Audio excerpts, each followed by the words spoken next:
This is your place for all things Grand Rapids Griffins and all things Toledo Walleye. This is the Hockeytown West podcast with your host, Brandon Cook, Nick Harrington, and Travis Foch.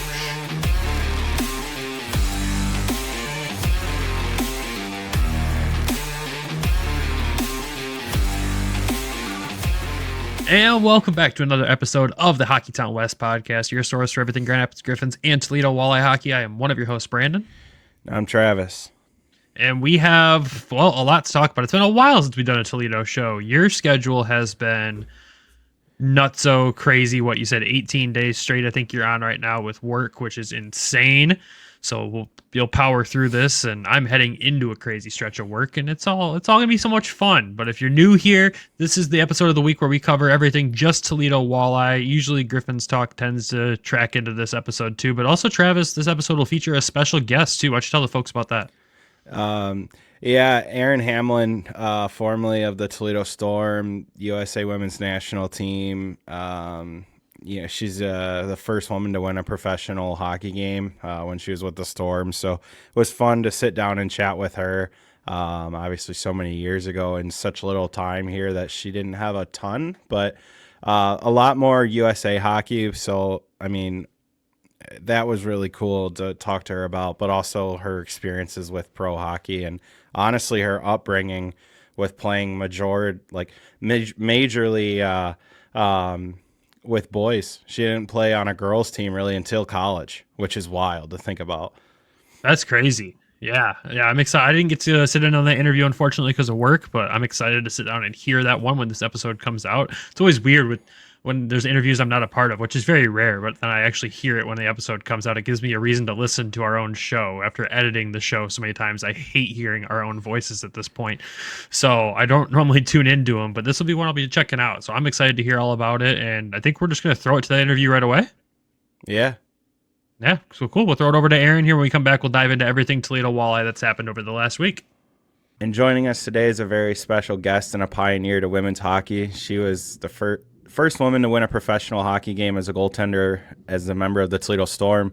She's a 4-time silver medalist at the World Championships, best goaltender in the World Championships award, 4-time first-team All-Star at UNH, a 2-time ECHC champion, and an Adirondack Hockey Hall of Famer. Today you can find her behind the bench at Merrimack College, where she is the team's head coach. Please welcome to the Hockeytown West podcast, Erin Hamlen. Erin, how are you doing today? I'm doing great. How are you? I'm good. So we'll just jump right into it. Why hockey and what got you into it? Yeah, I mean, I was fortunate. I grew up in a small town called Glens Falls, New York, and Glens Falls was the home of the Adirondack Red Wings. So hockey was kind of in the blood of the town, and I was fortunate to be surrounded by, at the time, neighborhoods that had just a love for the sport and all sports, but hockey was so commonplace that it just kind of was natural for me to fall in love with something. And I was an athletic kid. I was a tomboy. I was the one who, if kids were playing street hockey in the neighborhood, I was the girl among the boys who would join in. And same thing with pretty much any sport that was going on. So I think I just gravitated really quickly toward playing any sport that I could. And because hockey was so important for the town, I really gravitated toward that as well. So it was a lot of fun. I grew up with an older sister who was a figure skater and a ballerina. And so it wasn't following in the footsteps of anybody in my family. My dad was a runner. My mom was a skier. And so I did none of the above. I just kind of went my own path. And I'm not quite sure what I can credit that to other than the love of the game that was in the town that I lived. Take us through that path, because it wasn't like traditional in today's world where you have so many youth hockey programs with like women's hockey. Yeah. It's really funny. I wish I could pinpoint exactly why. When I was growing up, I think there was an acceptance level in my town, right? Nobody really questioned it. And I think I just never questioned myself going through the process of being one of the only females. And there were a couple of others, and I think that helped a little bit, whether they were older than me or a little younger. But I would say the biggest thing was that nobody really said you can't. And I never said I can't. So I think between the two of those, the support of the town, the support of the coaches that were coaching in the youth hockey organization at the time, Adirondack Youth Hockey Organization, it was just kind of a natural progression that nobody ever said no. And so later, when I became a little bit older and it became the high school world, I think that's when people were like, should you really? And I was really, again, my personality was such that I just kind of forged through and put my head down and said, no, I can. And this is the direction I'm going. And I had a number of people that were, again, really supportive of me that just stood in my corner, and my parents included. And so I think that's what helped me get through any of the times that I thought I wasn't going to kind of forge the path and be the only female. And we're going to transition to Toledo, but like, how did you get there? Was it like connections through Adirondack? Because like, obviously the Wings affiliate team was there. Did that kind of help you get to Toledo? Yeah, that was the big reason, right? I had graduated from University of New Hampshire. To be honest, all I wanted to do for my entire life was play hockey. I never really had other aspirations. I was a realist, and I knew that I wasn't going to necessarily go to the NHL and, kind of keep going in the men's world quite as far as I wanted to. So I was home. I was helping out with a camp. I was playing with, some of the other Adirondack players. I just kind of, jumped in net and kind of did my thing. And I happened to have, some people in the stands, Joe Patterson, who at the time was with the Red Wings, and, just some people that really kind of noticed and said, huh, you know what, maybe there's something there. And Manon Rayom, who had been a year before me into the pros, I think there was a little bit of an appetite for having another female jump in. And so it wasn't quite as, I guess, out of the ordinary in that respect, as there somebody else had kind of stepped into that role of, okay, she was the first one who broke the barrier, and kind of it was like, oh, well, why not this one, And so I had some people that really took notice of me, and I was fortunate that I was in the right place at the right time in some respects. And so Adirondack offered me the opportunity to try out, and I ended up going in and trying out, and then being a part of the exhibition game, played the second period of the exhibition game, and let in a goal or two, and, made, 10, 12 saves, whatever it was. And it was kind of my mark on it. And Chris McSorley was there at the time. He was coaching at Toledo, and somehow I ended up there. The inner workings, I'm sure, were something that if I were privy to, I couldn't even imagine what the conversations were. But somehow, I got a call from Chris, and he said, yeah, we'd love to have you come along and try out in Toledo. And if you make the team, you make the team. And so I went in and I stepped in and just did my best with what I was given in the tryout and went from there. Did you know anything about the city? Like, what were your first impressions? No, I knew nothing, right? I'm sure I had never been there. I'm sure that I had zero clue as to what was going on. I think when I stepped into the city, it was kind of like, okay, I'm a small town girl, and, kind of a world where it was set in the foothills of the Adirondack Mountains, and went into Ohio, and I'm like, oh, okay, it's flat, right? There isn't a lot here. It's kind of, there are factories, and it was more of a mill town, right? And kind of blue collar type feel. But to me, I felt so welcomed there. And the city was such, you said at the beginning when we were first talking, the city loved the Storm, right? And so I walked into a very strong hockey environment. And so when you think of where I had come from, it was a very hockey-oriented town, right? And that's what they loved, and that's what they lived and breathed. And the Red Wings had made that such an important part of the city, and I think Toledo was the same, So it really wasn't that different for me. I just was in a different location. But the Storm really surrounded, everything that embodied, the town. They really loved it, and it was a great atmosphere, and the arena was a great atmosphere every time you stepped into it. So for me, I felt very welcomed. I'm sure I had my barriers and sports, reporters who wanted to write things about me and all the things that I had to fight through. But the team welcomed me. I mean, God, I didn't have another dressing room. Right. I would go down and I'd change somewhere, and I'd come in, and I ended up in the room with the guys most of the time. And at the beginning, it's always awkward and weird. And then, by, a month in, it was like I kind of just belonged there and they knew, and so it was an interesting experience and my first kind of go around with being really an integral part of a men's minor league program. And so I'll always think fondly about it. What was your did you like the sports arena? We've been told by so many, and I remember it from my childhood as like a dump.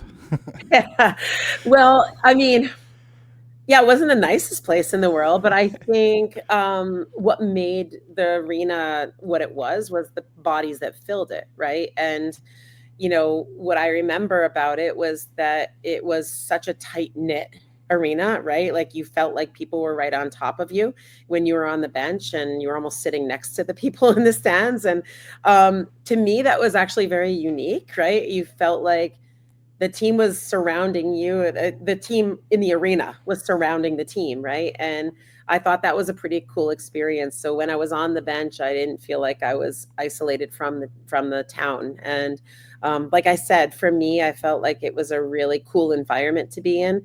When I grew up watching Slapshot, right? And you grew up watching some of these old town arenas that weren't the nicest places in the world, but they were hockey towns and they were hockey arenas that everybody kind of wanted to be a part of the atmosphere in it. So I thought it was pretty cool. Yeah, it was a special place. I mean, we've heard so many crazy stories from that era from actually a lot of the players that you played with. But what was it like when you found out you were going in? Because you came in relief, correct? In the first game that you won? I never, it's funny, I never asked Chris about this, but I think it was pre-planned, right? I'm convinced that Elaine, the goalie at the time, didn't have anything wrong with him. And after the first period, they're like, Erin, suit up, you're going in. And I was like, really? Was there really anything wrong with him? I think they made it all up. That's my own opinion, to not let me stew and think about going into the game, right? And it's a good thing, right? Because I probably would have been really nervous and it would have been, a situation where I would have thought about it a lot, but certainly would have been probably had a little bit more time for preparation. But I think it was really good for me, thrown into the fire and just, the only thing I knew how to do was play hockey and control what I could control. And so that's all I focused on. But really cool atmosphere, really cool experience. Getting the win, despite the ups and downs of the game was, something that was a little surreal at the time, right? I think for me, I was just playing hockey. The impact and the ripple effect of it wasn't anything I ever thought about during the game. That part of it just came after. So, for me, again, it's just doing what I loved. That's it. Yeah, we actually got to talk to Chris, and we heard a lot of good stories about him. Did you have anything in particular that you can remember from him? It was such a short time with him, right? So I was only there for 3 to 4 months, right? I was out of there right after Christmas. So, he was fiery, as everybody knows. I think the biggest thing with Chris is that, he wanted to motivate the team and he wanted to push the team and he had his own drive and own set of ways to do that. And as a female walking in, I don't think he ever held back from that, which I appreciated, to be honest with you. I really appreciated that he didn't take an approach that was a softer approach with me. He just said, let's go. You got to do this, that here we go. And he didn't treat me differently than the rest of the team. And I thought that was important. That's great. I'm sure it was the only building that you had to walk up through the crowd to get to the bench. Yeah, it was crazy, right? You'd walk through and you'd be like, okay, what's going to happen right now? And if it was a bad game or a bad period, walking out of that was, oof, you knew there were going to be fans there. But I do remember fans there cheering me on. And it was probably that's probably some of the support that I felt, is that there were, there was always people there that were like, hey, way to go, Erin. We love what you're doing. And, and little girls and things that were just inspirational for me. And I don't know that I've ever been a part of, an organization that had that type of walk out or walk in, and so it was pretty cool to have that experience. And then you end up with Toledo, but then you end up with Flint and Muskegon. You played in 95, 96 with both the Generals and the Fury. Kind of, what do you remember from there? Well, So with Flint, obviously it was a really unique experience. I stayed with them from start to finish with that little blip with Muskegon. So Flint was a really good team, right? And Ron Flockhart, right, was a unique coach because he was a player's coach. He was somebody who really got in the weeds with the players, and you felt like he was kind of a part of the group at times. And so it was like somebody who, I would say, again, didn't treat me differently, but probably was more in the weeds with us in terms of just kind of being a part of the team. I always felt like he had such a great personality and just wanted to be somebody who helped the team move forward. And winning the championship that year was a pretty cool experience because I never thought I'd be winning a championship with a minor league men's program. And it's almost like I begged to stay. I'm like, yeah, you can loan me to Muskegon, but I want to come back. Like, I really love the group. And so I had a really interesting experience because I didn't really have a lot of opportunity to play for Flint. I was in the stands a lot. I was part of the group. I felt connected with the team, but I didn't really have the same opportunity to play very much. So I was more watching than I was part of it, but I felt connected because of the practices. And then when they loaned me to Muskegon, I probably played more for Muskegon that year than I had played at all for Flint, and I played against Flint. So it was a really cool experience to be loaned to a team, get to this, like, I don't know, this place that was, at the time, I think it was like negative whatever, and blizzards left and right. And I go and I do interviews and I'm like, yeah, I'm here, and this is interesting. But it was really cool because the town needed a goalie and I was needed there. And I was more in the playing role. So to have an experience to be in more of a playing situation and have a role that was different than a supportive role was unique for me in that game and then men's pro. So I loved it. I loved my time there, even though it was short. I probably wanted to be gone from there more often than I wanted to be there, just based on the nature of, I really loved my team at Flint. So, but I really loved the role I had there, and they were so welcoming and so supportive of me in that role that I think it would have been interesting had I had stayed there the rest of the year. I think it might have been probably in my best interest to do that, but I so badly wanted to go back and win a championship with the team that I started with that I got myself, I think we got out of there, but yeah, that was cool. And then playing against Flint, and probably could have won that hockey game, should have won that hockey game, but it was just right down to the wire, right? And I felt like that was kind of a cool experience to play against them and then go back and then be a part of that group that won the championship. You played with some big players with Flint, and even in Muskegon with like Jim Duhart, Steve Kerr, Wes McCauley. You got anything on those guys? Well, it's funny. Wes is funny because, we crossed over. His daughter went through the recruiting process. So I had tons of communication with Wes during that time period while talking to his daughter as well. And so Wes is somebody that, like, from a personality standpoint, was hysterical. Like, I always loved my time with Wes because he was always like kind of all over the place. That's just his personality, but was so dialed in to what he wanted to accomplish. And so Wes was somebody that I got to know briefly, but his personality always resonated with me because he was so focused on what he wanted to do next, and obviously made such a great career for himself at the next level in the officiating side of things. But his personality is off the charts, right? And just an incredible person to be around, right? He always inspired you. And then, yeah, I mean, all the players, that I spent so much time with, Jim Duhart, I spent some of the, but, most of the time with, he and our personality connected really well. And so we had a lot of times where we would just be able to spend time just talking about hockey and going through the process of just being teammates. You don't have that as often sometimes as a female on a male team. And Tim Kerr was always like kind of the dad, right, of the group. And you always felt like he was kind of trying to take care of everybody. And so for Tim Kerr, you had that like player coach type personality, where just wanted to make sure that everybody was good, everybody's doing their thing, but also at the same time driving himself. And I always appreciated that he was always the one who wanted to take charge of the group and make sure we were all doing the right things, but also wanted to make sure I was okay. I always felt taken care of with him and with that group, and that was really appreciated for me. I always felt like people were sticking up for me, and I had a lot of brothers in that group. We're going to transition to USA hockey. I mean, you were one of probably the most famously known goaltenders people in USA hockey. What did it mean to represent your country and wear those colors? Yeah, I mean, incredible experience. And I had so many varied experiences with USA hockey, whether it be world championships, whether it be just traveling for the pre-Olympic tour.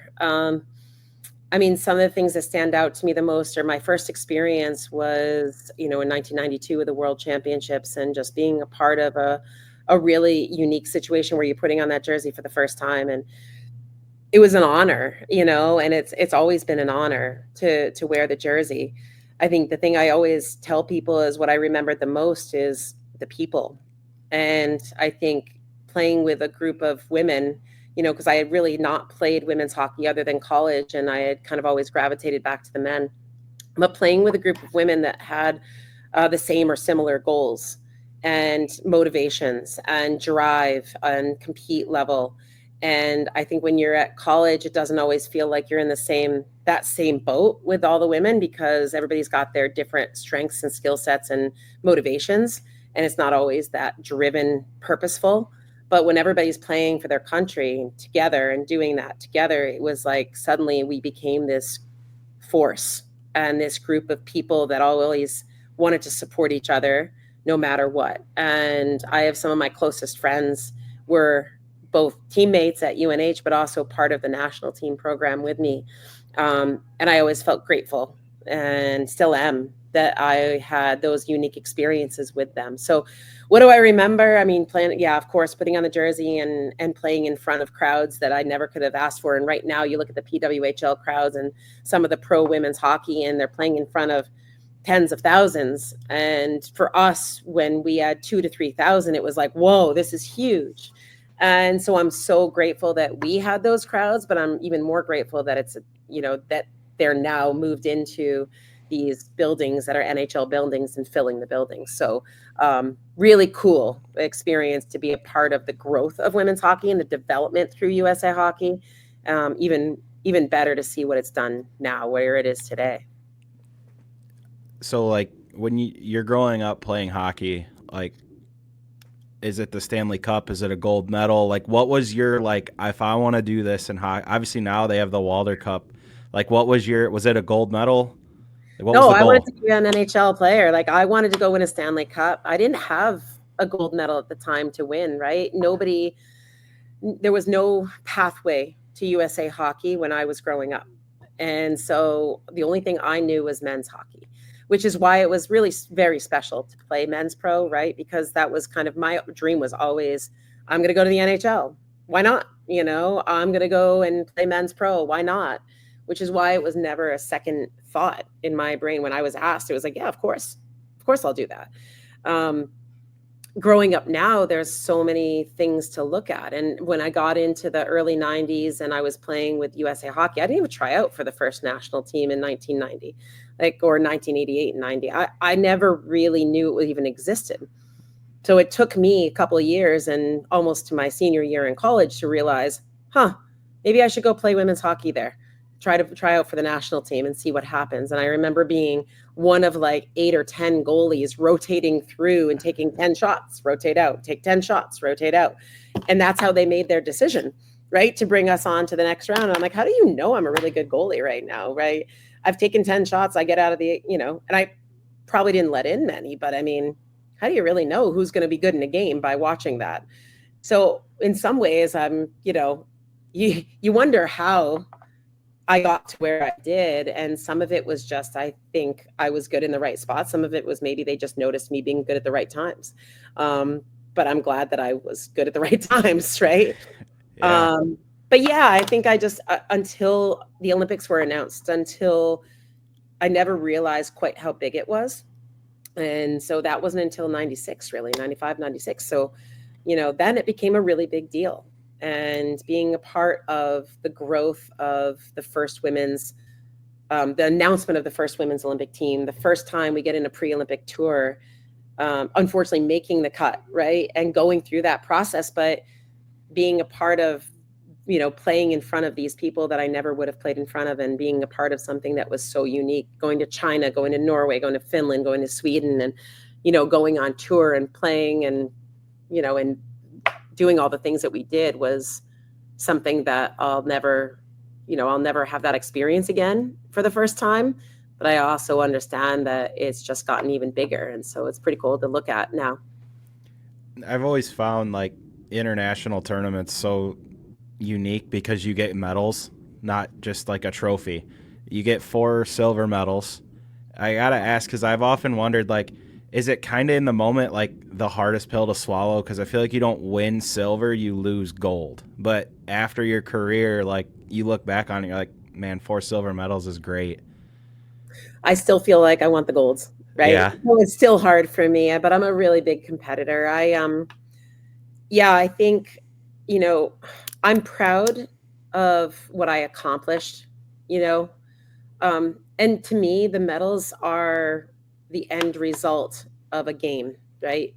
A game that probably could have gone either way in a lot of cases. And leading up to that was all the work and all the things that we as a group did. I personally did for myself to get to that point, but we as a group did, right? And so when I think of the USA Hockey winning the gold in Nagano in 1998, even though I wasn't a part of that, I've kind of now wrapped my head around, but I was a part of so much leading up to that I should feel proud of it. I shouldn't feel upset about not being a part of it. I should be proud that I had such a huge part of the growth, and I don't think I would have thought that way anywhere close to after my end of time with USA Hockey. It took a long time for me to really understand that.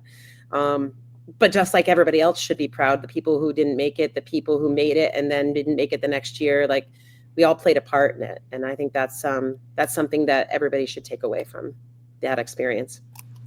Now, you mentioned Manon Rhéaume, like, did you guys get to face off head to head at all? And like, that had to be like a super special moment. Like, you two were like almost the barrier breakers of women playing in men's professional sports. I mean, that had to be just a special moment. Yeah, I mean, in the World Championships we did, right? From a men's hockey perspective, I know Chris McSorley was working really hard. They were working hard at Toledo to get me face-to-face with her and to have me play against her. And I think it was the next year in Utica, same. And it never happened for one reason or another. It just never did. So I think that was kind of the goal probably for the marketing departments alone.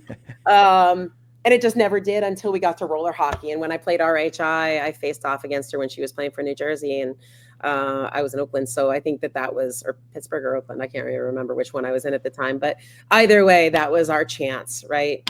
And I do distinctly remember her team, I'll say her team, not her, coming out on top. But, roller hockey was such a disastrous sport for goalies that, it is what it is. But it was fun. I actually got to know Manon pretty well. She spent a lot of time in Flint when I was at Flint, but I also got to know her pretty well from, we actually shared the same agent for a little while. So it was kind of fun to not only just have her, somebody who kind of was in the same boat as me in some respects in terms of just fighting the female in a male sport type of situation, but also get to know her as well as a person. And so I just saw her this past summer again. Like, we see each other every now and then. Just in the hockey world. And I always love, being able to say hi, and just, I feel like we've always had this connection just based on where we've come from and what we went through. What makes that US-Canada rivalry so special? I mean, you've seen it firsthand. When you've got two dominant teams, two dominant countries that have had so much history together, it's really hard to, I guess, not have it be such a big rivalry in people's minds, no matter what, and no matter who else kind of starts to catch up, what you realize is these two countries, we faced off against each other in every single possible scenario. And it's not just the rivalries now, and it's not just, the championships or the Olympics or whatever else. It's just a chance for two countries that are so close in terms of their proximity, but so close in terms of their level of play, that I think makes it so big. And then in turn, right, you've got Canada believing that hockey is theirs, right? And the US saying, yeah, but it's ours too. And so I think that inherently you've got the two countries that always kind of have their claim to, they're part of the history of hockey, whether it's women's hockey or men's hockey. So I think that's it's a natural rivalry that was fueled by so many matchups against each other and so many close matchups that now it's just become kind of this even bigger experience. I wish that other countries would catch up even more, right? I wish that it would be more of a, okay, let's make it a 4-team rivalry, or maybe not rivalry, but maybe a 4-team competition all the time. And Sweden and Finland were always close. And now Czech has been close, but like to have another layer and somebody else in there just is good for women's hockey. So coaching wise, you coached a few big names in USA hockey for women, Megan Duggan, Hillary Knight, Kendall Coyne-Schofield, Brianna Decker, and then they get to go win gold. Again, does it kind of go back to the whole, you're part of it in a way because you helped develop them along the way? Yeah, I would say there are a couple people that really stand out to me, right? I've had some great experiences in the coaching world too. Coaching the first U18 team with Katie Stone and Bob Duraney at the time, and us winning gold there, it was almost a little bit of a feeling of, not retribution, that's the wrong word, but fulfillment, to be coaching a team instead of winning gold in Nagano for the first time. And as a player, I got to coach a team and be part of the journey of winning a gold for the first time at U18s. And so that was a really cool experience for me at the time, to be a part of that group, right? And that was people like Brianna Decker and just so many talented, incredible, Jessie Vetter as a goalie, so many talented, incredible players.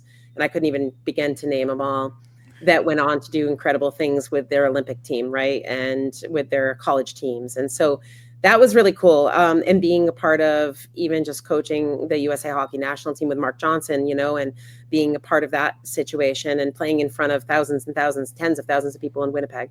So coaching those players and those teams was exciting. Megan Duggan and yes, all of those. And I had a very brief, part of their lives.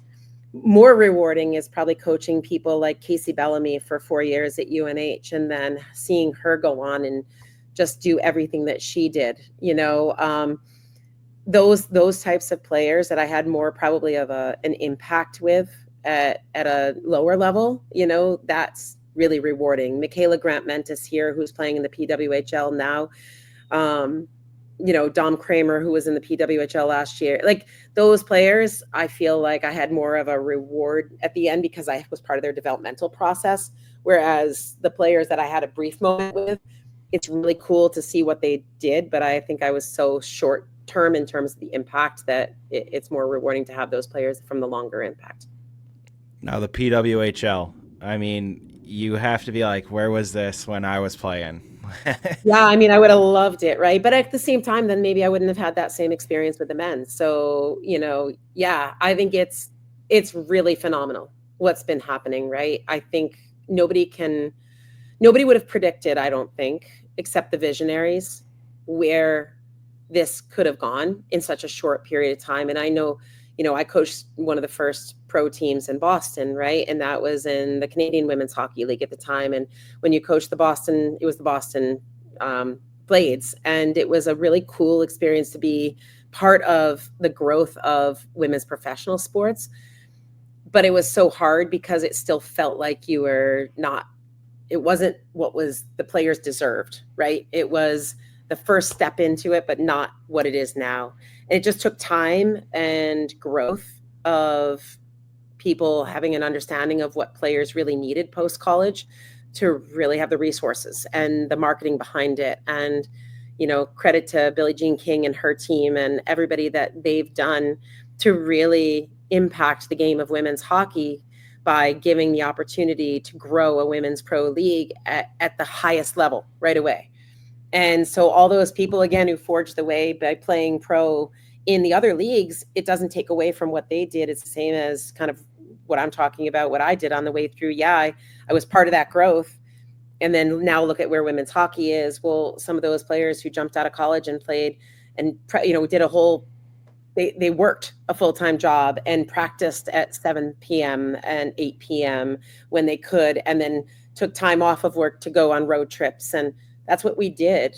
And I think it's really amazing that it's grown now to full-time pay, full-time benefits, the things that they have done to increase the exposure of women's hockey, but also to increase the experience for the women who are playing. Yeah, just the regular season attendance, the playoff attendance in their regular home buildings has been great, but the takeover tours have just been crazy numbers. But how important did you think it was to get like one professional league? Because there was two at one point. Yeah. Did you think that it needed to go that way? Yeah, 100%. I mean, I think there's a moment of regret of I wish it had happened a lot sooner, but maybe the timing was just perfect when it happened. So, you can't look back and say, I wish that they had come to terms sooner. I wish this had happened sooner. I'm just grateful that it happened and we got to this point, because that's what's really grown the game. I mean, think of the exposure. I turn on the TV now and, instead of just seeing NHL hockey, which I love, I'm seeing Boston versus Minnesota, or, Montreal versus Ottawa, and it's on Prime TV, right? It's like you can turn on TV and it's there. And I think for my daughter who's 13 years old and playing hockey, for me to be able to turn on the TV and say, hey, did you see, Bucky's out there, Michaela Grant-Mentis, who I coach, right? Hey, Bucky's playing right now. You want to watch the game for a little while. And she's like, yeah, like that's cool, right? And so it helps me be able to justify, I guess, the growth of women's hockey and just how far it's come and everything that everybody went through to get to this point. Yeah, it's amazing to see the growth of women's hockey, and it's only going to get bigger with the PWHL. It's so great.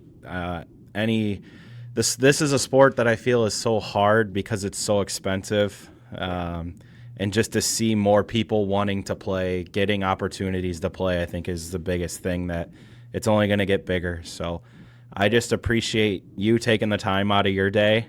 Floor is yours if you want to tell everybody what you kind of do, where you're at, where to find you. Yeah, I mean, so I'm not a social media person, so you'll never find me on that, other than, every now and then I post something or repost something.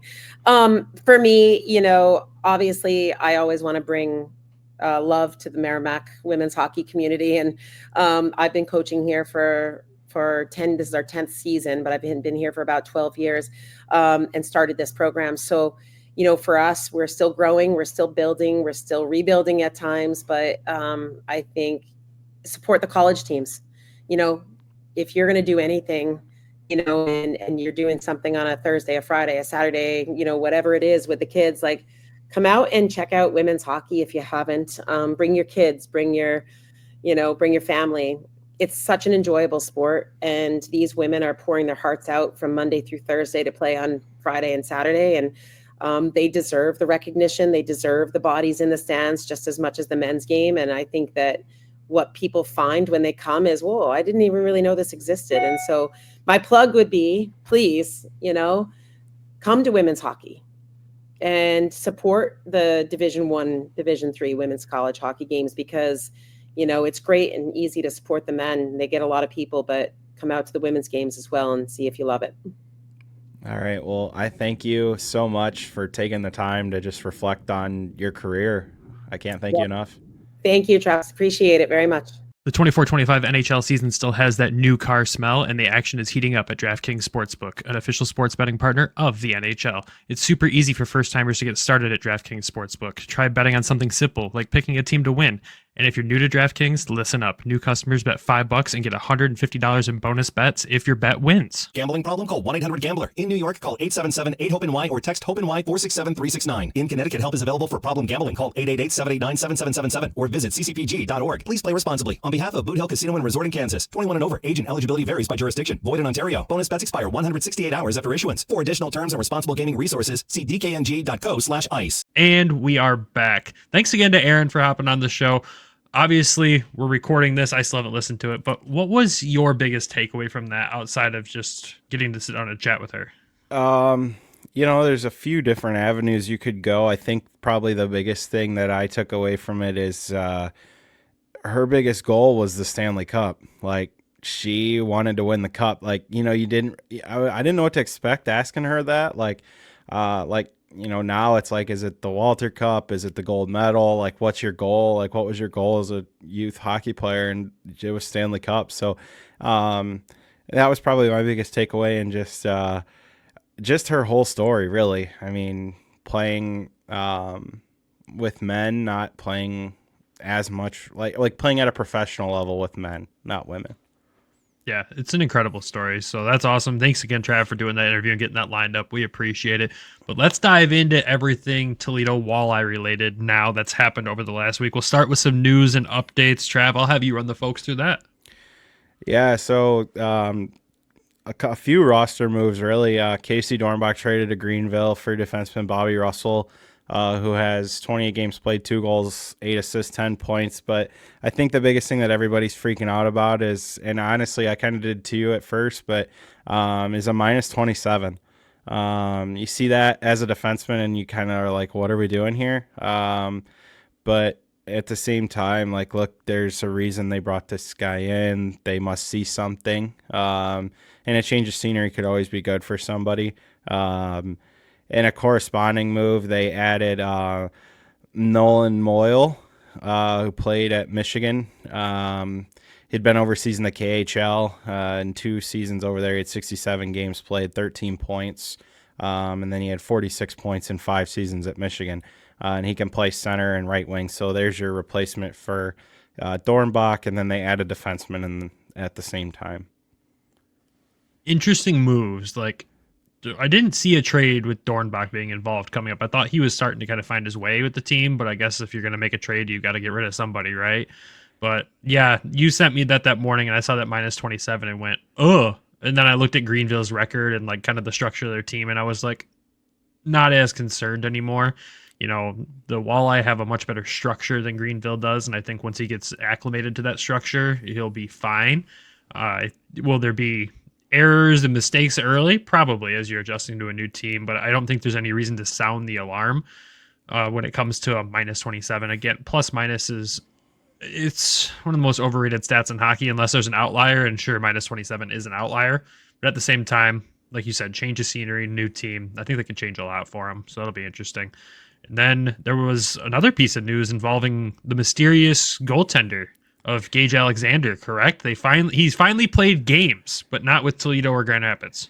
Yeah, he was reassigned to Grand Rapids and then assigned to Reading in the ECHL, where he's played 2 games, so has a 2-0 record with a 2 goals against average and a .938 save percentage. So I'm just happy he finally gets to play. I mean, he spent half of a season just up and down, backing up, like hasn't got any game time, and then goes out and stops 24-25 in his first game, and has a solid outing in his second game. I know it's not Toledo, like he's not playing for Toledo, but still for the person, he spent a lot of time here in the beginning of the year, and I know a lot of fans, like myself included, I think all of us wanted to just see him at some point, see what he had, and it's just good that he finally gets to play.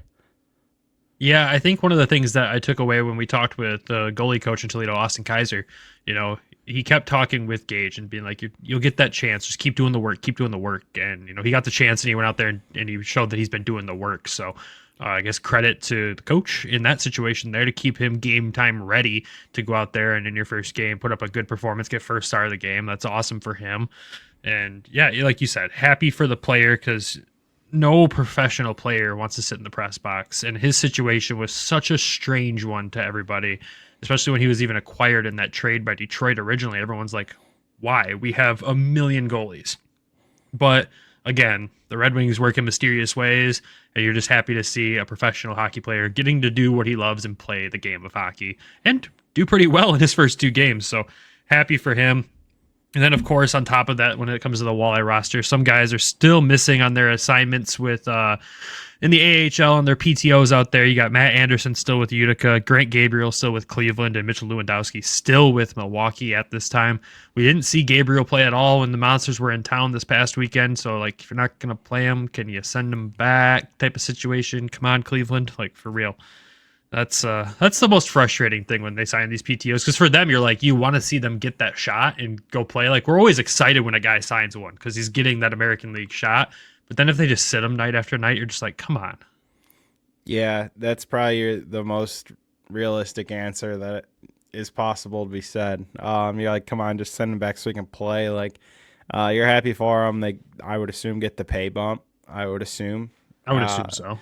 Something we don't know. But the biggest thing, like Grant, for Gabriel, he played when I was at the game against Cleveland in Cleveland. He played that night.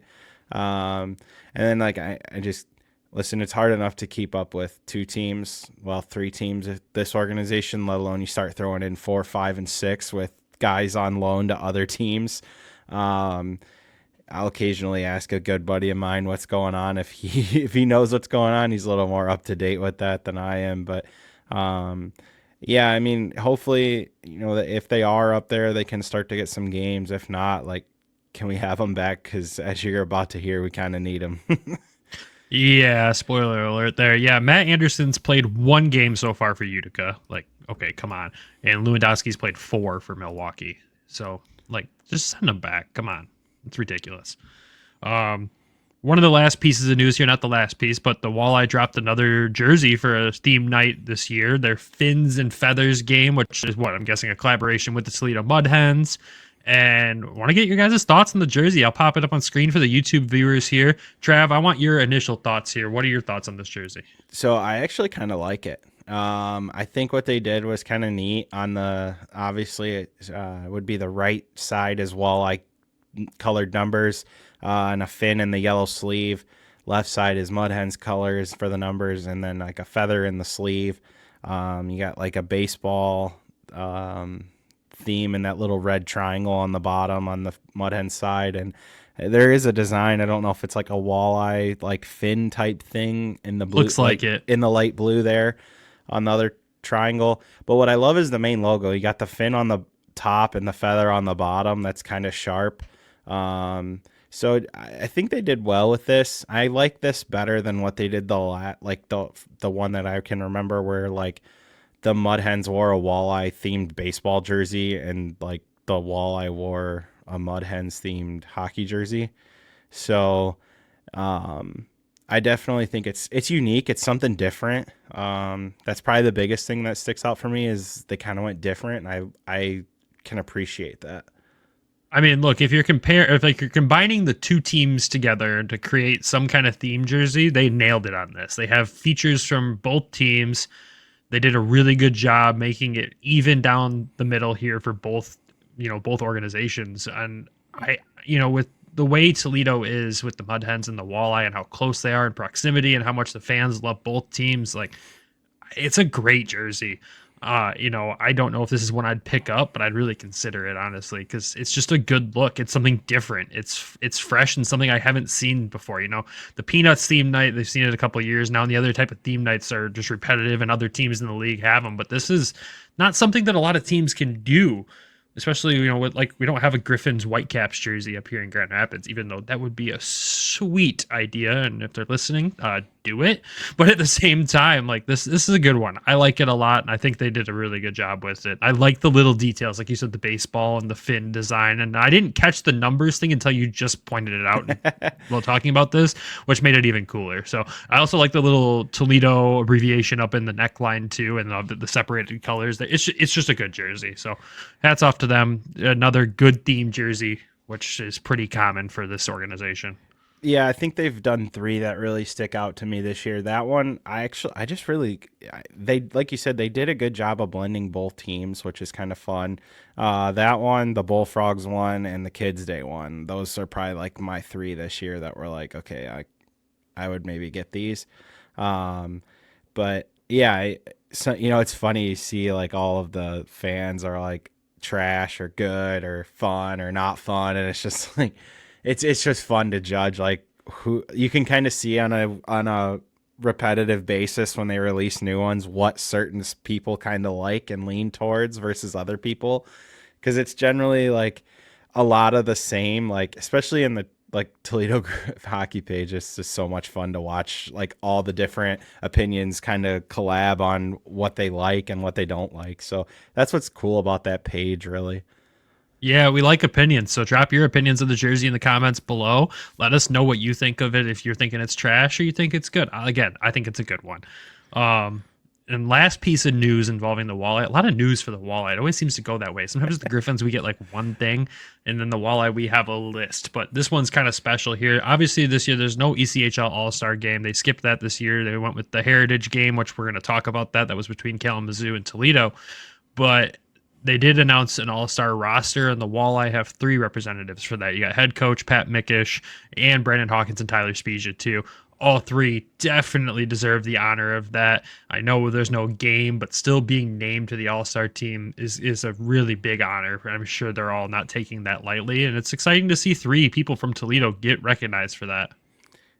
Absolutely. I mean, you just gotta love like what you get, right? You kind of had an idea that Hawkins would be there, like with how special he is at this level. Spezia comes back, is having a special season. He gets recognized for it, and I mean, look, Pat's done a great job. Like, you can't deny what he's done so far. He's off to a great start this year. He had a great first year last year.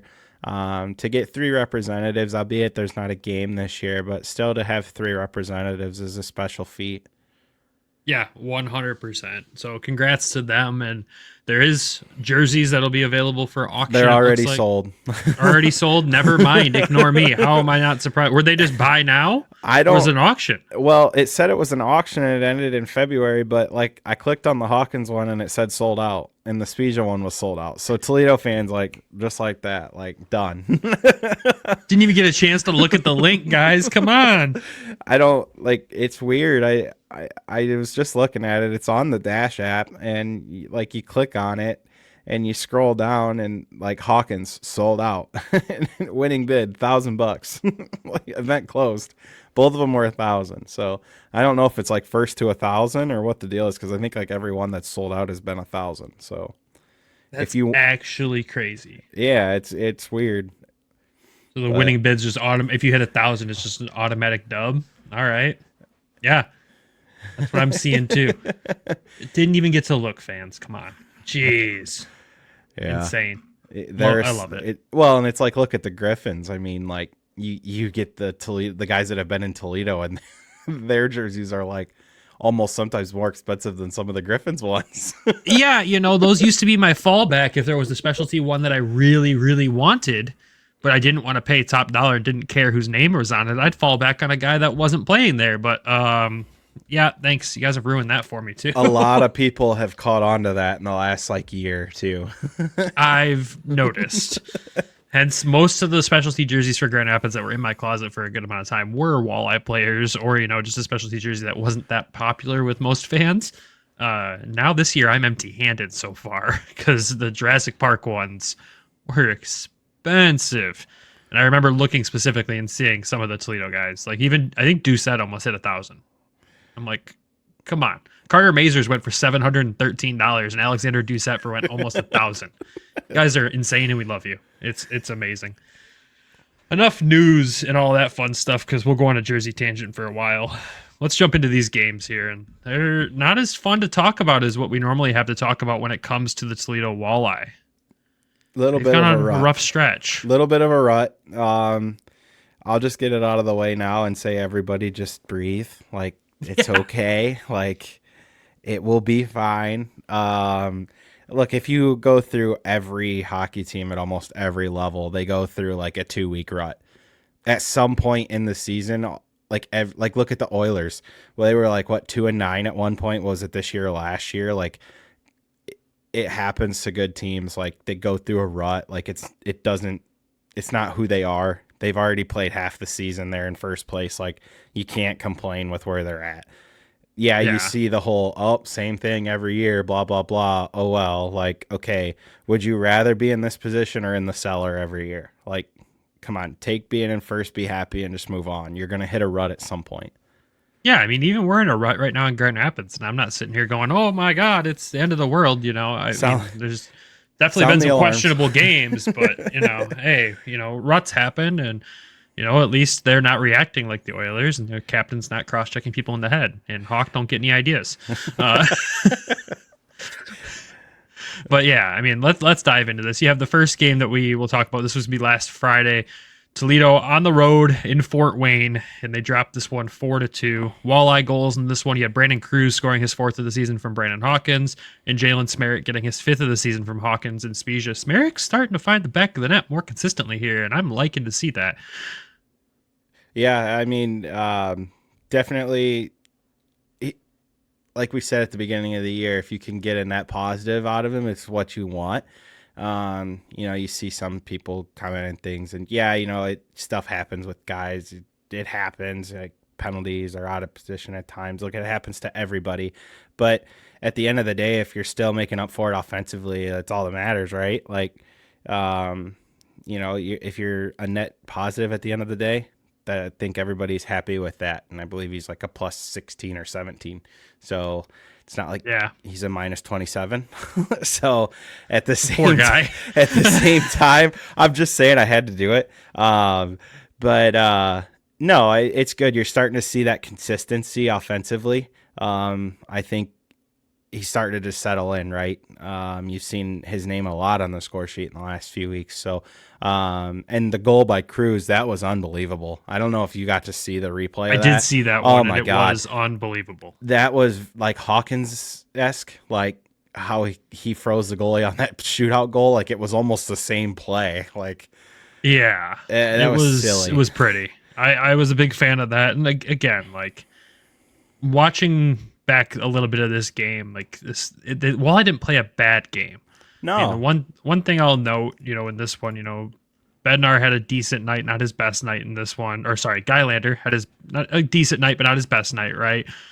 Power play 0 for 2. I want to point that out because that's a trend I'm going to ask you about near the end of this episode here. You know, penalty kill went a perfect 3 for 3 though. They get outshot by Fort Wayne, which I don't see the Walleye get outshot often. And again, Fort Wayne is no slouch this season. No, they are a really, really good team this year. So this one, there's not much to read into on this outside of, you know, a couple guys scored and we lost the game. I think there's really not much else. Yeah, I think the biggest thing ultimately, a couple like blown assignments, really, which you can always correct.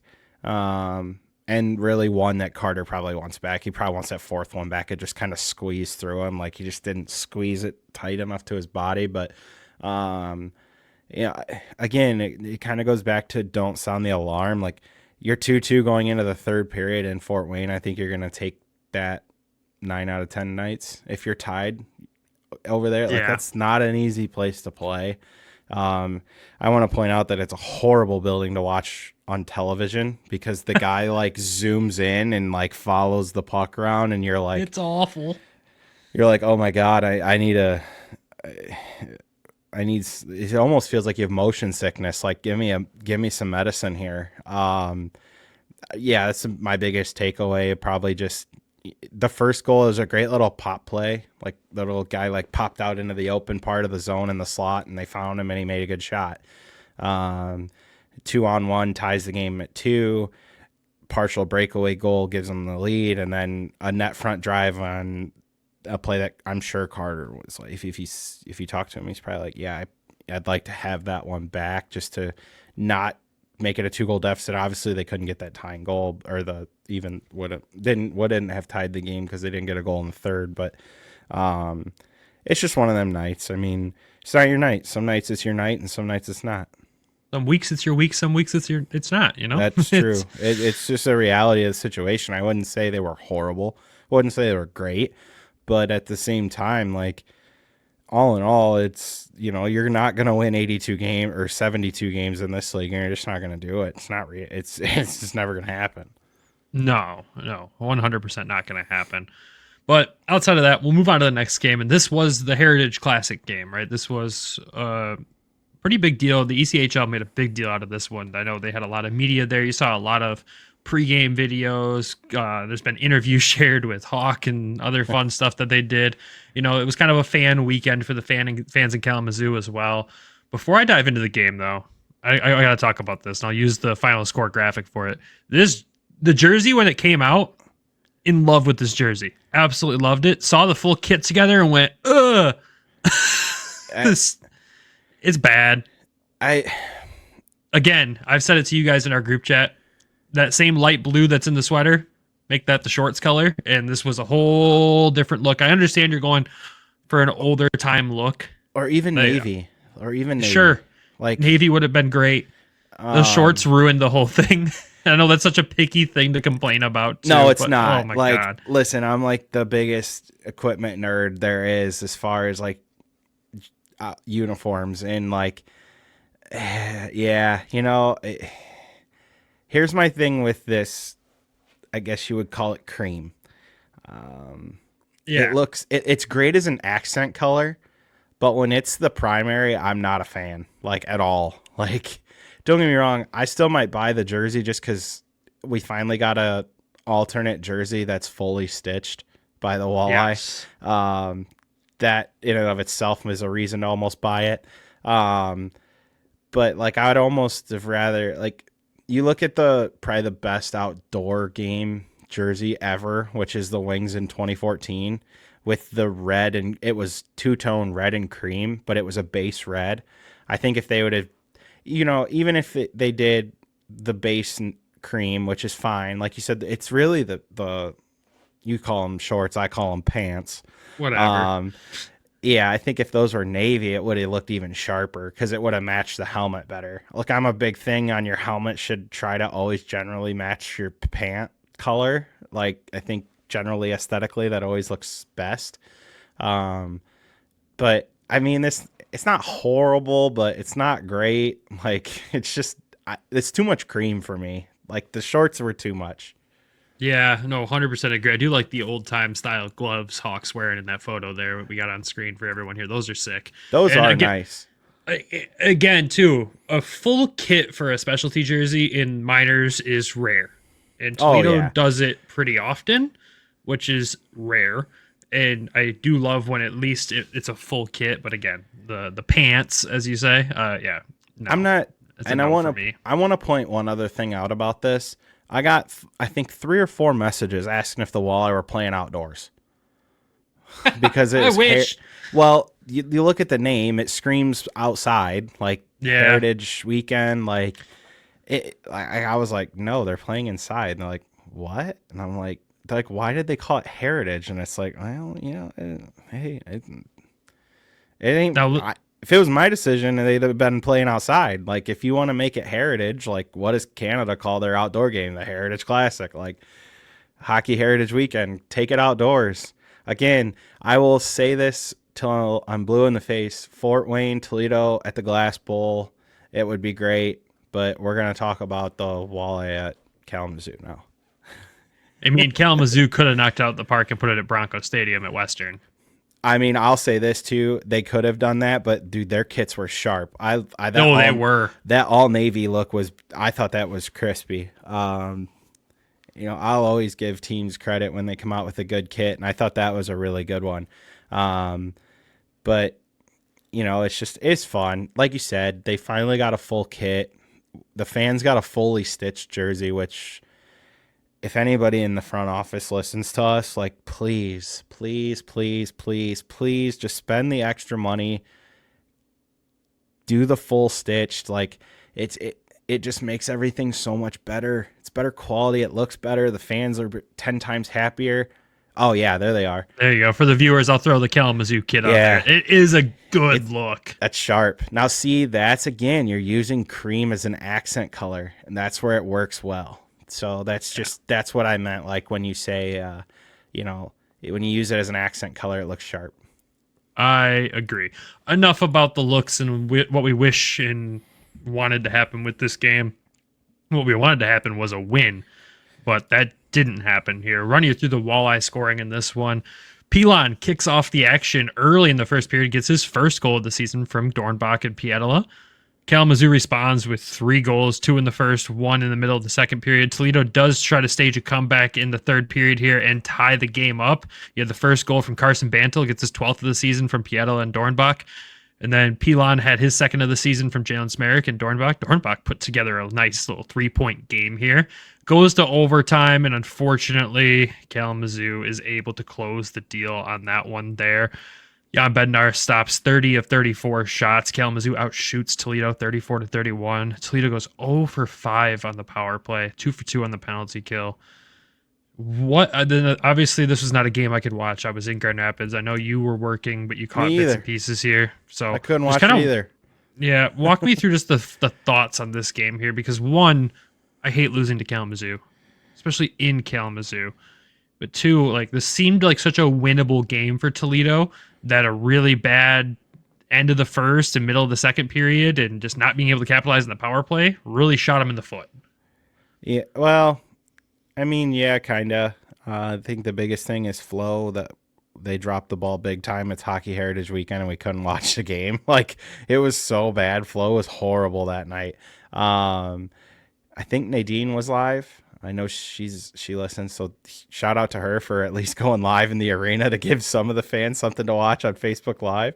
Yeah, Flo had a massive outage that night, and somehow it didn't affect the AHL, or at least the Griffins that night when I was at the arena.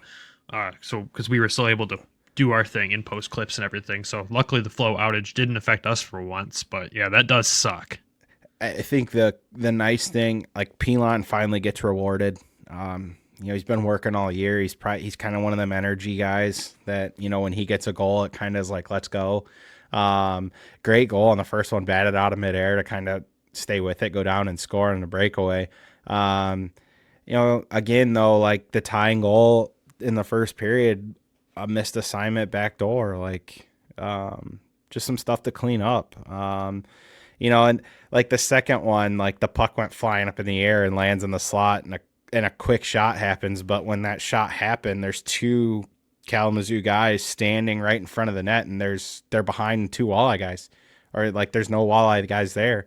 Like, you have 2 guys standing in front, and a dude in the slot gets a shot. Like, again, this is all correctable with just proper video and stuff like that. But the third goal, I think Jan just got fooled. Like, if you watch the replay on Kalamazoo's thing, the guy's coming out of the corner and makes a move. Like, he faked like he was going to go short side and then cut to the middle, and Jan just overslid, and they made it 3-1. But, credit to the guys. They dug in the third. They got 2 in the third. Bantle with a just absolute missile from the top of the circle. And then Pilon ties it up on a redirection. So a credit to that. And then obviously they lost in overtime, which, again, I'm pretty sure was a backdoor play. I could be wrong. But it's just a tough night.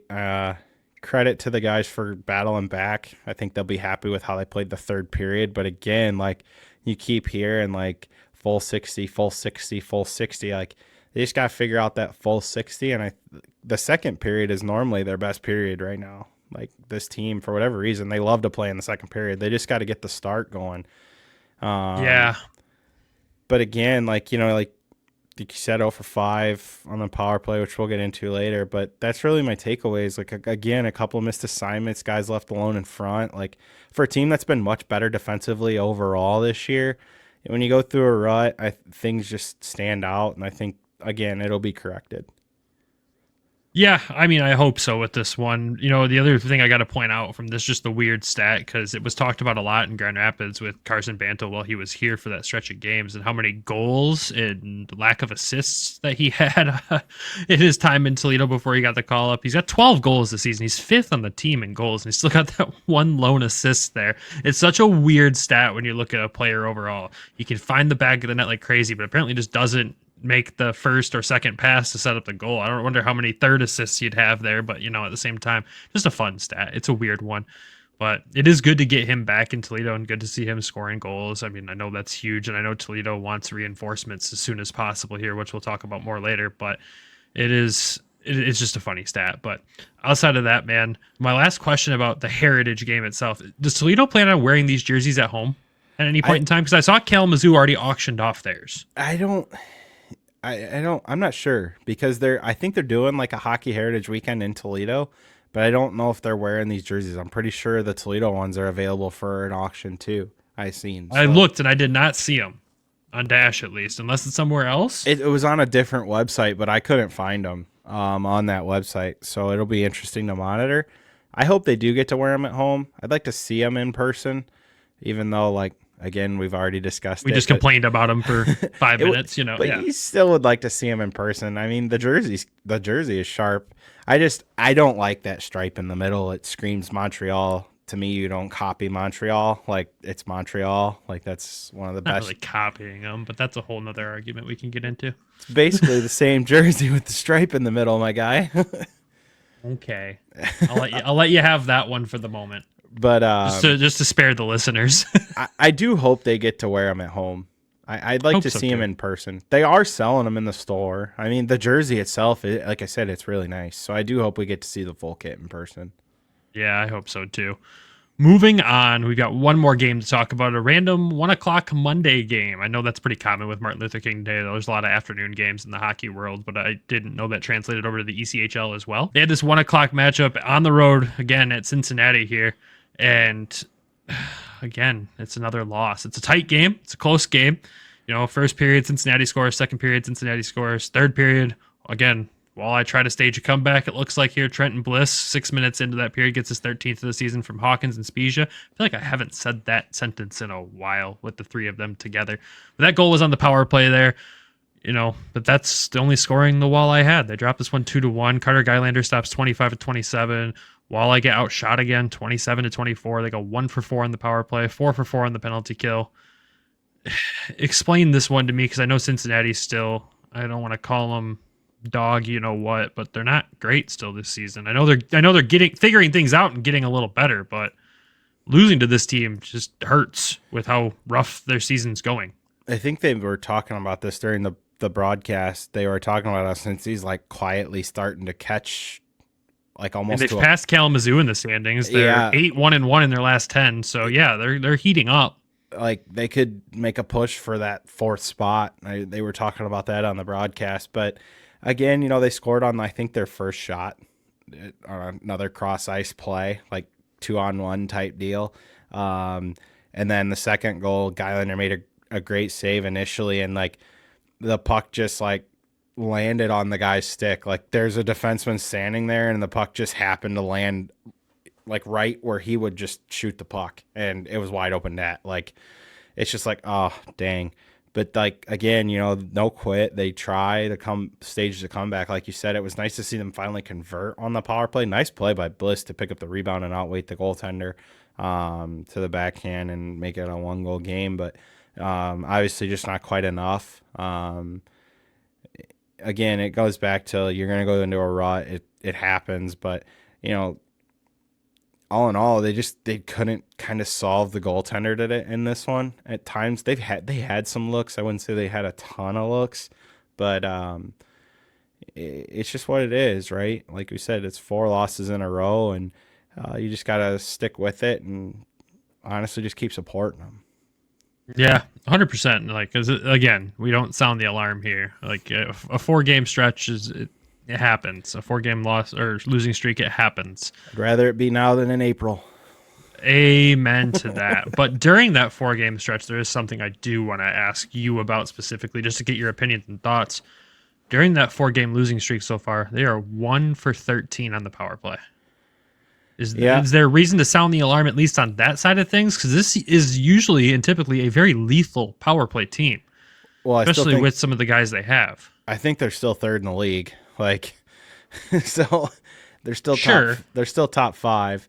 You know, it's one of those things like with hockey, like you can kind of power plays get hot and get cold. You see teams rattle off like Detroit over at 50% clip for 8 games, 9 games, and then it just falls off. Like if you can stick around that like 25%, you're in that elite category. Now granted, could we maybe see just like a slight tweak as to what they're doing? I'd love to see maybe a little tweak.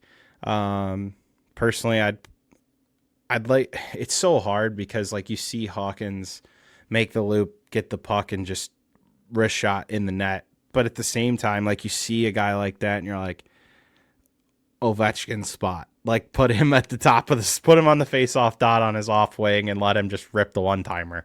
You know, which they don't do a ton. They have him play the right side quite a bit. But I don't think we're at like sound the alarm Griffins territory like we were. Like yeah, that was bad. I'll go that far. It's interesting to see when one goes kind of cool like Toledo's has, if they kind of tweak their like schematics of how they want to attack the zone, attack the power play. But honestly, dude, it's been so long since I even got to see this team in person because I wasn't at the Red Wings mashup game 2 weeks ago because work. So I'm excited to get back and just kind of like watch that a lot closer and maybe give you a little bit more of a definitive answer maybe next week. But as a whole, I think, you know, they're getting opportunities. It's just, you know, sometimes it goes cold. Yeah, I mean, what you're telling me there is, you know, see, they lost the Red Wings mashup night, and that was the night that kicked off the 4-game losing streak, and you haven't been there since before then. So this is your fault. Yeah, I'm probably gonna catch hell. You know, That's typical down there. I'll probably catch. There'll be words from somebody who happens to wear number 16 on that team. You know. Yeah. Love that guy. He'll probably call me Nick. Yeah, you're starting to earn the title there with how many games you've missed. But no, he gets his own title down there. It's been years since he's been there. So work calls. Yeah, exactly. So the last thing I wanted to talk about in this episode specifically here is just obviously there's going to be an addition to the Griffins lineup this weekend. Carter Mazur, as long as things went smooth in practice this weekend, will make his return. What does that mean for the Walleye? Do they get somebody back? And now I know that question's kind of loaded because Big Elmer just got his call up to Detroit, and that does, you know, remove a forward for Grand Rapids, and obviously they're going to get one back. But do you still foresee a reassignment of sorts here? Do you think things will keep the way they are going right now? No. No reinforcements? No, not. I just don't see it. Like, you're one guy out, one guy in. Like, Elmer's out, Carter's in. You're still going to have the same number of healthy players up there. Like, I just don't. The Griffins only have do they have 13 healthy forwards at the moment? I believe so, yeah, because Ammo is the only. Well, no, he's not the only forward. They still scratch a healthy forward every night. And then you have Ammo on injured reserve. So it's kind of just like they can't really afford to send anybody down.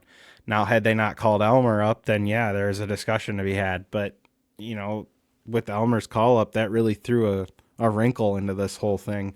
Well, do we know how long Mott's hurt for?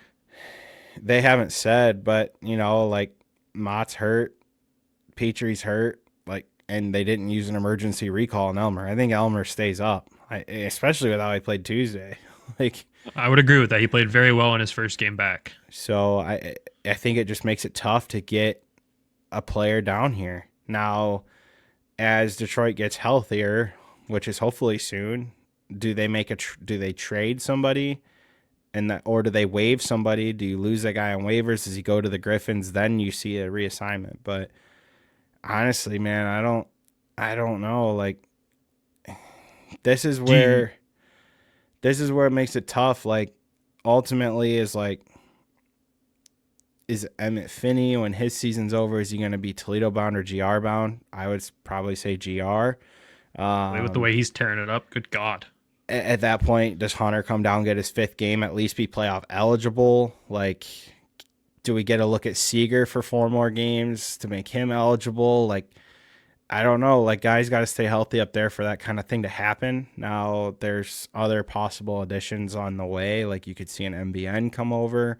You could see Emmett Finney. Soderblom comes back. We've joked about Casper for the playoffs. That's starting to look less likely. Highly doubt it. That's starting to look a lot less likely. Yeah, he's kind of heating up, huh? All of that plays a factor into this, and I just don't think they have enough bodies to send somebody down. Like, what they need is the guys that are on loan to be back at some point, which all them guys are playoff eligible already. They'll be on the playoff roster most likely. So I just don't see a world where it happens. Now, if it was myself, I could give you a couple names that if they do get healthy and guys come back and they do assign somebody down, I think you got to give Hunter 1 more game just to get him eligible, like just to get him playoff eligible, because you don't know where the Griffins are going to be at roster-wise come that point in the season. Like, true. Is it better off for him to play playoff games down here if he's not going to be in the lineup every night in Grand Rapids? Like, there's questions that you have to ask. Could Ryklowski could he benefit from a small stint down here? Just to I don't think you can separate him and Becker. I think they would be lost in the world without each other at this point. Yeah, I mean, he's another young player. Like, yeah, it's someone that could easily benefit from it for sure. I'm not saying they're going to be here for the whole season. I'm saying, like, you get a 5-10 game trial,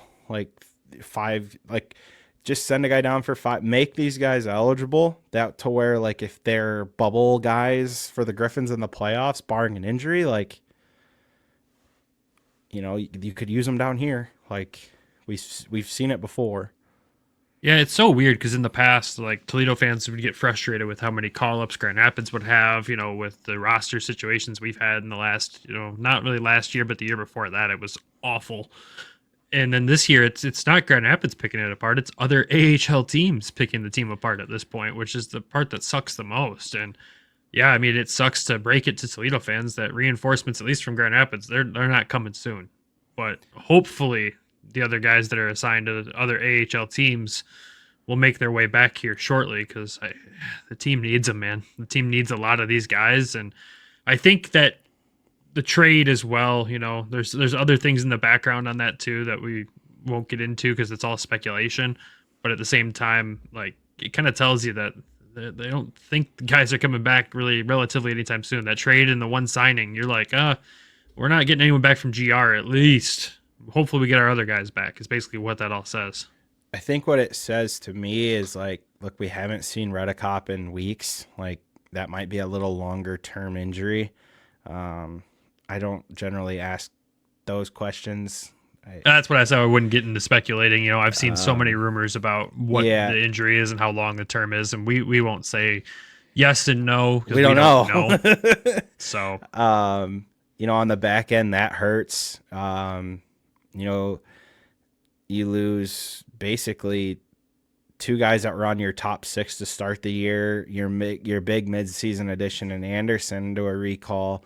But all 3 of them guys would probably be in the lineup regularly, which, again, this goes back to even like we've talked about on Griffins episodes. Like, you need 2 people to make a trade. Like, a team has something you might be in need of. We needed a defenseman. They needed a forward. They work out a deal. Like, yep. I think it's funny when you that's the thing that sucks is you have to give something up to get something else. Like, you're not just going to get given a player. And this is where the business side of the game is tough. Like, you grow attachments to players and stuff like that. But, like, again, that's where, a guy may not have the best numbers. And look, I was like, minus 27, like, what? I don't see it. But at the same time, I'm going to give the dude a fair shake. Like, he could come in and be a steady force. You just don't know. And, like, what made no sense to me about the whole deal is like, I was like, what are we doing? Like, we now need a center. We don't have a center. And then like a half hour later, it's like, okay, we have a center. Now we have a center. We needed a defenseman. I can understand why you did this, why you made a trade. Like, it's just taking that step back and just kind of analyzing of like, okay, they needed a defenseman. They needed a forward. Can we make it match? Like, it's just part of the game. Like, it sucks to see Casey go. He's a great dude. I got to talk to him one time. Excited to see what, the new guy can provide. Both new guys could provide. Nolan had the first shot in the game against Cincinnati. So, right. I mean, it's just part of it. Like, and like you said, reinforcements aren't probably coming from GR. So you just hope that maybe you get your guys back from the American League that are elsewhere. It's like a selfish point. Obviously, for them, you're excited for them to be in the American League, but as a fan, of course, you still want them here. Yeah, and the one thing I'll say too, you got the guy with minus 27, right? And everyone freaks out. In the small time that I've covered this team on this show and worked with you and known the team, I can't think of a bad random acquisition that Pat Mickish and co have made. Everybody's worked out pretty darn well so far that they've brought into this team. So if they see something, and that's why they brought him in, I'll trust it. Because, I mean, you look at a guy like Griffin Ness, for example, numbers outside of his USHL time were meh. And he came in here and lit it up this year right away. And you're like, okay, I see why Pat had his eye on him. Anderson for Frazier, like... Yeah, like it all makes sense. So I'll trust it, obviously, until we see, give him 5-10 games to get everybody's acclimated and figure it out. But yeah, it's just part of it. But I'll try. I have full trust in the staff to bring in the right guys and bring in the guys that are going to work well with the room. And let's be real, if Redekop's injuries long term, like that's a big shutdown defenseman you're missing back there, and a lot of grit that this team really needed to be able to, keep other teams off their back. And that's a big loss. Whether he puts up a lot of points or not, he was a shutdown defenseman that will make the other team extremely uncomfortable while he's on the ice. So it's very noticeable. It's a big piece. It's very noticeable when he's not in the lineup. I mean, you can see it.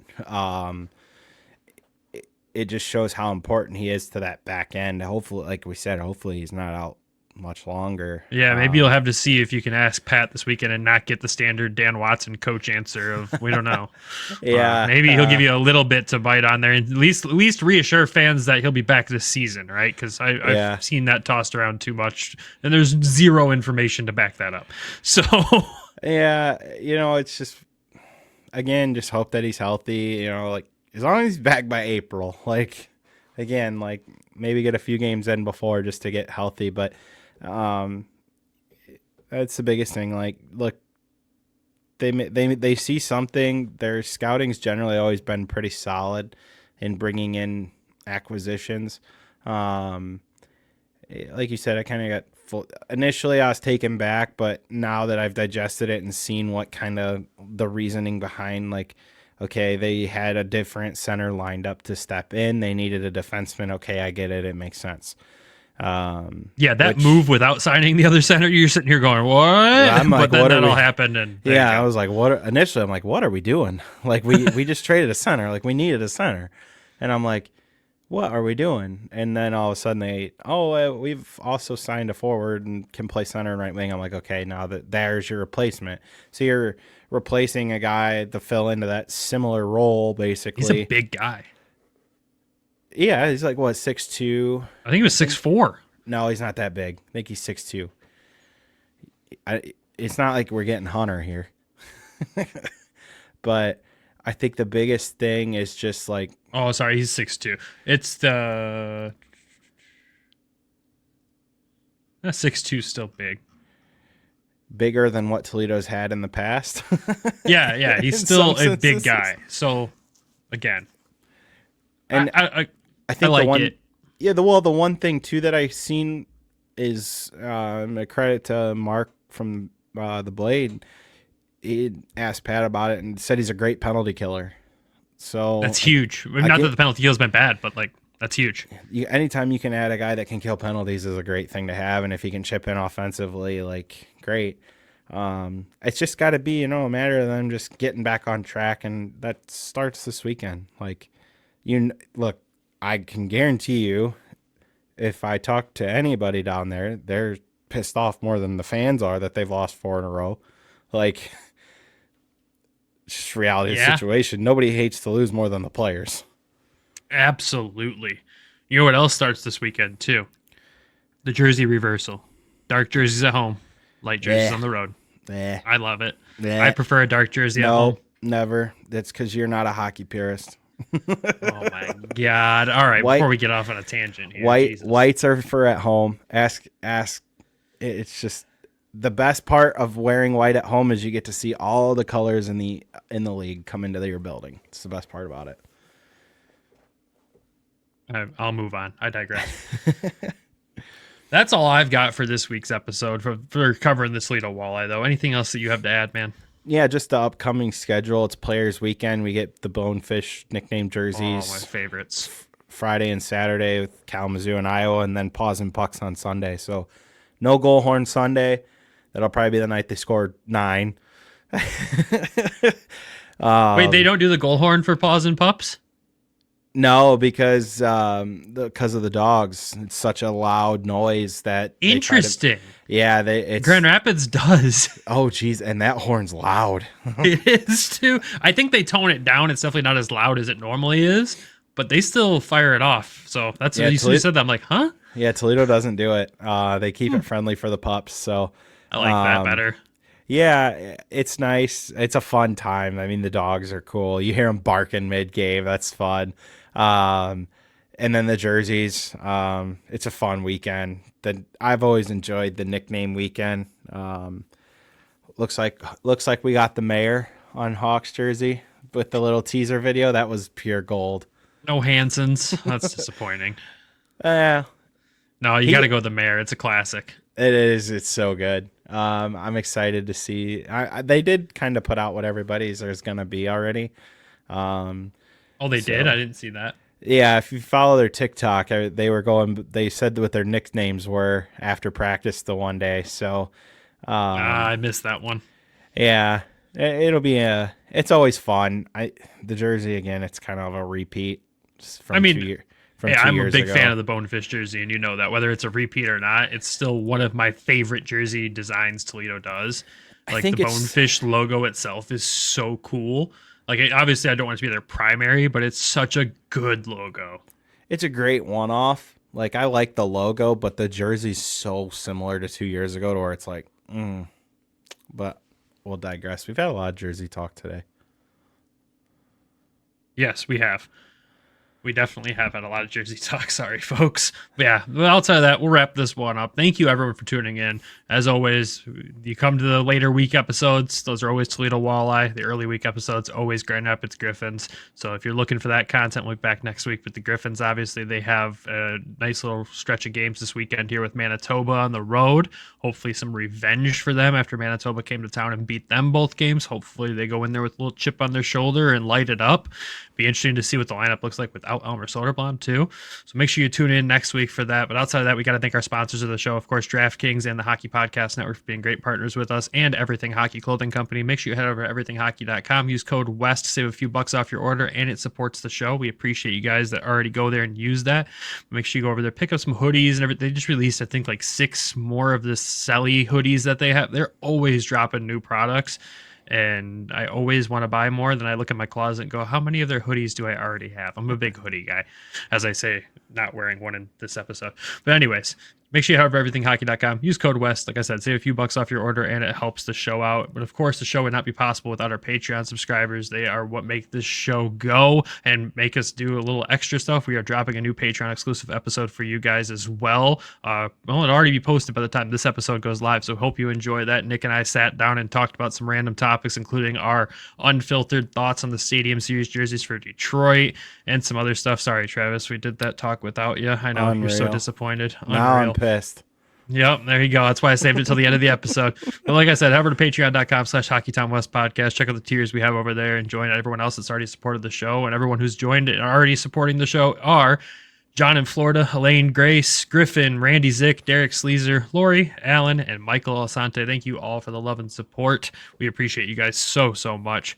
But outside of that, nothing else to add. Hopefully everybody was able to stay safe up here in Michigan during this crazy week of weather and cold. It's supposed to snow again tonight as we're recording this. It's like the lake effect snow machine will not turn off, and the roads are pure ice pretty much everywhere you go. So stay safe, be careful. Until we talk again next week, go Griffins, go Walleye. And Nick's not here to say love you bye, so we'll talk to you again soon.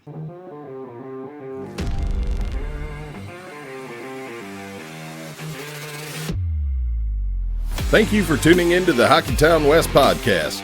Be sure to check us out on Twitter at HockeytownWPod and your host, Nick at GR Hockey Guy and Brandon at BrandonGR Hockey.